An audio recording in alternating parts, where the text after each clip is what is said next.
Hi everyone, welcome back to the channel. I hope you're doing great. If you're just tuning in, this is part 2 of our guide TEW 9. In the last video, we went over the basics of creating your character and choosing which company to work for. And today, we're going to dive even deeper into the run-ins of your chosen promotion. Now, while the office screen may look overwhelming at first, there are a few key areas which are going to help you get started. As I alluded to in the last guide, having an owner above you will mean that they'll give you goals that they want their company to achieve during your tenure. They're usually assigned on your second day, so just to show them off, we'll consider day 1 just to be getting all the HR forms filled in and some compulsory e-learning, something like that. In this game, it would appear that Jerry Ison has given some interest in owner goals. We must not fall below big. That's only 2 popularity points lower than what we currently are now, so we need to make sure they put on some great shows from our first show. We'd have no more than 50 wrestlers.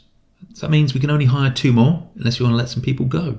We cannot hire for any companies rated medium or above. So that means that we can't steal wrestlers from any of the big name companies. So we'll either need to build from within or try and pick up some from some of the smaller companies. We also cannot hire MMA crossovers or high flyers. Looks like it doesn't fit the brand that Ison is going for, as we're more sports entertainment than the highly technicals. With these goals in mind, the next step on our office tour would be storylines. When you start a game, each company will have some storylines already running that you'll either need to work with or try and bring to an exciting end for the fans. Each storyline will have a number of wrestlers assigned to it, and at the top of the screen you will see the requirement for your company. Putting wrestlers involved in one of these stories into a match or an angle and setting it to advance the storyline will either give it heat or cause it to decrease if it doesn't go well. At some point in your game, you may need to create your own storylines, and you can do this with the Add Storyline button, selecting which wrestlers will be in it, what type of role they will have, and then naming it. At this point, we now know what our owner wants us to do, what's already in place when it comes to storylines, and it's now time to look at the locker room with the backstage option. Running the show means that you're also in charge of the backstage atmosphere and what rules are in place. At a quick glance at the top, you can see that the general mood is good, so there's less of a chance to get negative incidents before shows. The 3 columns give you a view on how your workers interact with each other. Notable personalities are the bigger names in your company. While the vast majority of the crew are a positive influence, there are 8 negative influences out there. And if this number was to increase, the locker room mood would end up lowering, causing more issues for you to deal with. Notable relationships give you an idea how wrestlers feel about each other, any notable friendships, and in this version of the world, the fact that Chrissy Angel seems to be working her way through the locker room one man at a time. Notable other factors is the catch-all section for anything that doesn't fall within the first 2. You can see that in this example, that there is a negative for 2 wrestlers failing drug tests, but the signing of new contracts or successful shows will also appear here. At the bottom, you'll see a list of rules that you can run backstage.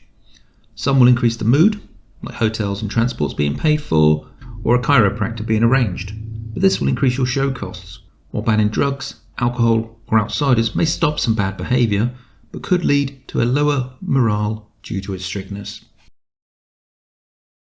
At this point, we now know what the owner wants us to achieve. We know what storylines are active and who is in them, as well as a feel for who is or isn't a positive influence within our company. If we now look at the contract overview section, then we are going to see all the contracts for our company.